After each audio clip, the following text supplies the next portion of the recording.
The New Orleans Saints just turned what looked like another late-season grind into a night that felt like the start of a new era.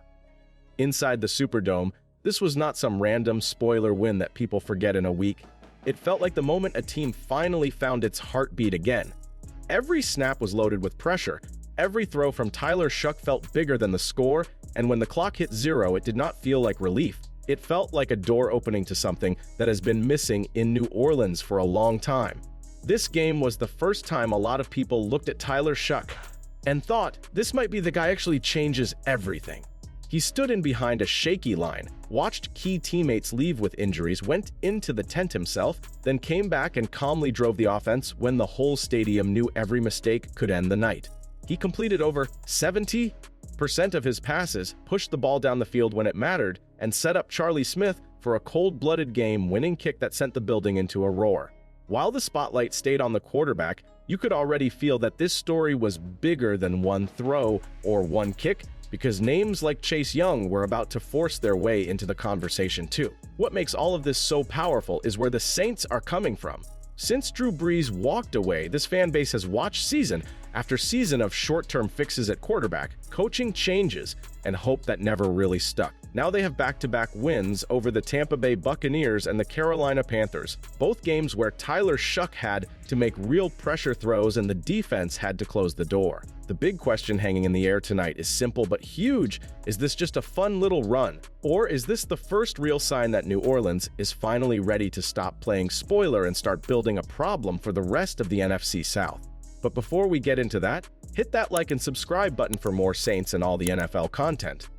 Let's aim for 300 likes on this video.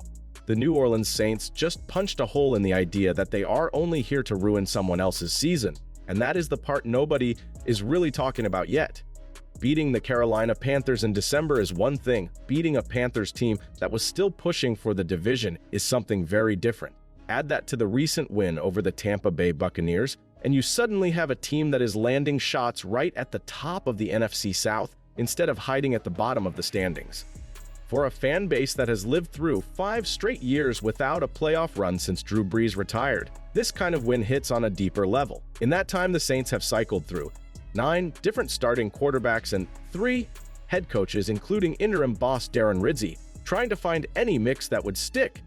Dumbfield advantage turned into more of a memory than a weapon, and hope came in short bursts instead of real progress. This win felt like proof that the rebuild under this new staff is finally grabbing onto something solid, not just surviving week to week. The wild part is that all of this new energy still comes down to one question that decides everything for a franchise. Do the New Orleans Saints finally have a true answer at quarterback, or is this just another hot streak that fades when the season ends? The numbers say something real is happening, because Tyler Shuck has already passed Spencer Rattler for the franchise rookie record in passing yards and tied Archie Manning with 6 touchdown throws as a rookie. To see if that really screams franchise guy, we need to dig into how he played in this game, snap by snap, and why so many people are suddenly ready to trust him with the future of this team. The New Orleans Saints did not just watch Tyler Shuck manage this game, they watched him take control of it like a veteran who already owns this huddle. His numbers only hint at how sharp he was, hitting 24 of 32 passes for 272, yards and a touchdown, and going a perfect 5 for 5 on throws at least 15 yards down the field when the pressure was highest. What really stands out is how steady he played while chaos swirled around him, sliding away from rushers, resetting his feet, keeping his eyes locked downfield, and delivering throws that looked far more like a seasoned starter than a rookie still learning his way. You can see that most clearly in the long marches that completely flipped this game. On one drive, he took the offense from deep in their own territory all the way to the end zone, mixing quick rhythm passes with confident shots over the middle, never forcing the ball, always taking what the defense gave him until the Panthers finally cracked. Later in the fourth quarter, with the Saints trailing and every mistake feeling fatal, Tyler Shuck calmly stacked first downs, hit tight window throws, used his legs when nothing was open, and walked the team into range for Charlie Smith to finish the job. It was not wild broken play hero ball, it was controlled, smart football that showed he understands how to run and attack in critical moments. When you stack all of that together, the conversation around Tyler Shuck starts to change in a big way. This no longer feels like a young passer simply keeping the offense alive until the next plan appears. It feels like the Saints have a clear centerpiece they can build around for years if they do their part. The poise, the deep ball touch, the command on late drives, all of it points to a player who is growing every week and already lifting the group around him. The real test of how real this is comes when you look at what he did while the pieces around him kept changing all night, and how the rest of the offense responded once they had to play without some of their key weapons. The New Orleans Saints did not just beat the Panthers, they did it while their offense was getting ripped apart in real time. And that is where this story takes a sharp turn. Early on, Devin Neal punches in a touchdown. Looks like the ground game is ready to roll, then he grabs at his hamstring and suddenly he is done for the night. Not long after, Devon Vell is making big plays, stacking 5 catches for 69 yards, then he is walking off with a bad shoulder and never comes back. When Cesar Ruiz leaves with an ankle injury, the protection that was already shaky starts to crack even more, and it feels like the whole plan on offense is about to fall apart. Instead of folding, the offense starts to bend in a different direction. With Devin Neal gone, backs like Audric Estime and Evan Hull get called into action, and they answer with screens, check downs, and tough yards that keep drives alive when everyone knows the Saints have to throw. With Devon Vele off the field, it is Chris Olave who suddenly wakes up late, stacking catch after catch on the final drives, while Juwan Johnson works the middle and Kevin Austin quietly grabs key first downs that do not show up in highlights but change the math on the field. All of this is happening while Tyler Shuck is getting hit, sacked, even stepping into the medical tent for a moment, then jogging back out and trusting fresh faces who were not even supposed to be in these spots when the night started. What nobody can ignore after a game like this is how much that chaos revealed about the structure behind it. Depth players were ready, the screen game suddenly became a real weapon, and receivers who had been quiet all night came alive exactly when the team needed them. That does not happen by accident, and it does not happen on a badly led team. If the backup runners, the young wideouts, and a battered line can still help Tyler Shuck move the ball in that kind of pressure, then the real question becomes simple: who built an offense and a culture that can survive this much stress without breaking? To answer that, you have to look straight at what Kellen Moore is building in New Orleans and how his approach is changing the future of this team. The New Orleans Saints did not just change quarterbacks, they changed the entire feeling of the building with Kellen Moore in charge. You can see it in how this group reacts when games get messy. They do not sag, they do not panic, they lean into the moment and expect to find a way. That mindset screams coaching. It is hard to take a roster that was written off early in the year and convince it that every snap still matters, but that is exactly what seems to be happening in New Orleans right now. What stands out with Kellen Moore is how he blends his young pieces with his older leaders without letting ego get in the way. Tyler Shuck is trusted to run real game-winning drives, not just safe little calls. Veterans like Chris Olave, Juwan Johnson, and Chase Young still carry big roles, but you also see newer faces such as Devon Vele, Devin Neal, Audric Estime, Evan Hull, Quincy Riley, and Jonas Sankor getting real chances in high-pressure spots. That mix tells the locker room one clear message: if you earn it on the practice field, you will get your shot when the lights are on. For a rookie-heavy core, that is huge. The other big choice from Kellen Moore is his attitude toward this so-called rebuild. He clearly does not want a team that sits around hoping for draft position. He wants a team that is already learning how to win tight games in December. That approach can change a franchise more than any single pick because it builds habits that carry into every future season. If this staff can keep stacking that mindset on defense and special teams the same way they have done on offense, then the next big question becomes how far a fully armed Saints defense led by Chase Young and a growing young core can push this new identity. The New Orleans Saints defense picked the perfect moment to remind everyone that this team is not just about Tyler Shuck and the offense.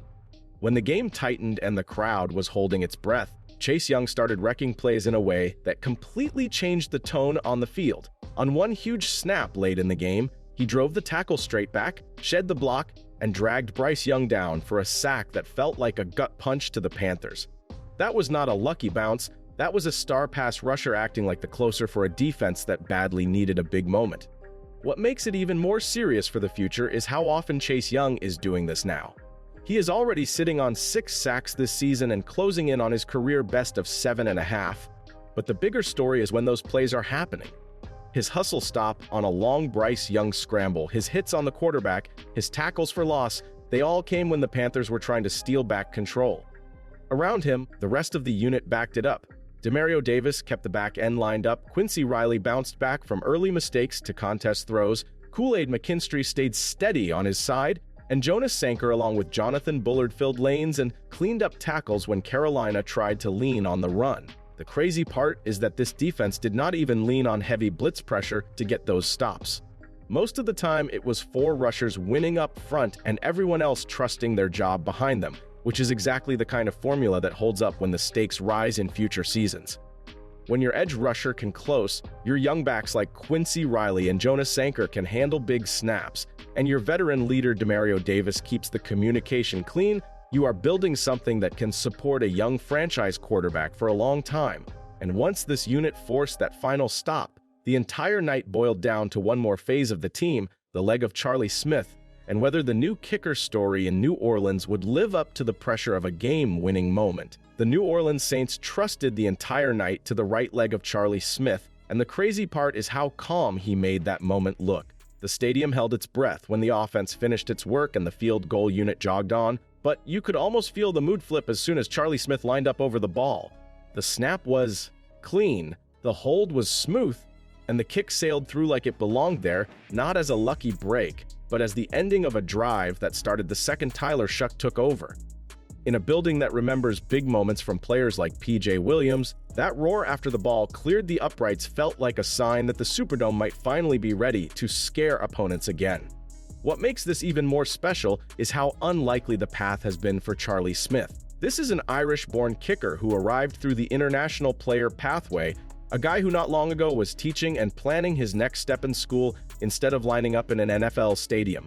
He shows up in New Orleans, quietly grinds on the practice squad, nails his early chances, and now sits at 4 of 5 on regular season field goals in 3 NFL games, with 2 of them counting as game-winning moments when you include that preseason strike against the Arizona Cardinals. While other teams watch former Saints kicker Blake Group drilling long kicks in a different uniform, New Orleans can look at Charlie Smith and see a player who fits their story right now, a steady leg with real swagger who turned pressure into a celebration the whole league could see. The important thing is what this does for the shape of the team going forward. With Zach Woods snapping, Kai Kroger holding, Charlie Smith hitting from distance, Chase Young closing games on defense, and Tyler Shuck leading late drives, the Saints have something they have been missing for years, a real core across all 3 phases that fans can trust when games get tight. That changes how every future matchup feels, because 7 points or even 10 points no longer looks like a wall this group cannot climb. The real question now is how the Saints use this new foundation when they look at the rest of the schedule and the coming offseason, and how serious they are about building a roster that matches the confidence their young quarterback and their new kicker are already playing with. The New Orleans Saints now move into the rest of this season with something far more valuable than a clean box score. They move in with a real chance to prove they are ready for the next step. There is still a path lined with serious tests from teams like the New York Giants, the New York Jets, the Tennessee Titans, and the Atlanta Falcons. And every one of those games will ask the same question: can this group keep stacking tight wins when everyone in the stadium expects them to finish strong? A close race in the NFC South, and the chance to close the year on a run means every snap from Tyler Shuck, every rush from backs behind him, and every key stop from this young defense will now get judged through a new lens. Not just for what it means today, but for what it hints at in 2026 and 2027. Overall, in a roster that clearly shows where help is needed around their rookie quarterback. The offensive line has talent, but also real battle scars after the exits of players like Eric McCoy and Trevor Penning, and the current mix of Cesar Ruiz, Luke Fortner, Dylan Redunds, Kelvin Banks, and Tally's Fuaga will need more support if the Saints want clean pockets to be normal, not a bonus.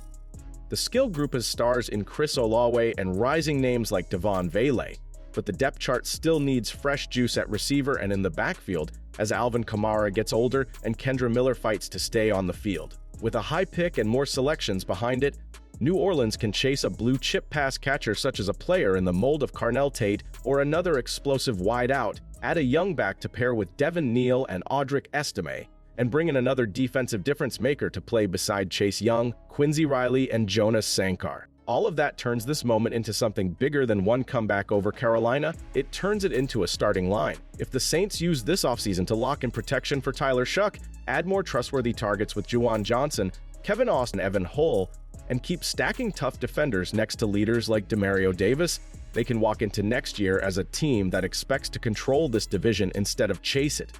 The real tension now is simple: will this front office match the courage their young core just showed on the field? And will this final stretch of games confirm that this rookie quarterback really is the player you build an entire era around? A question we can dig even deeper into when we break down his game, winning drive throw by throw.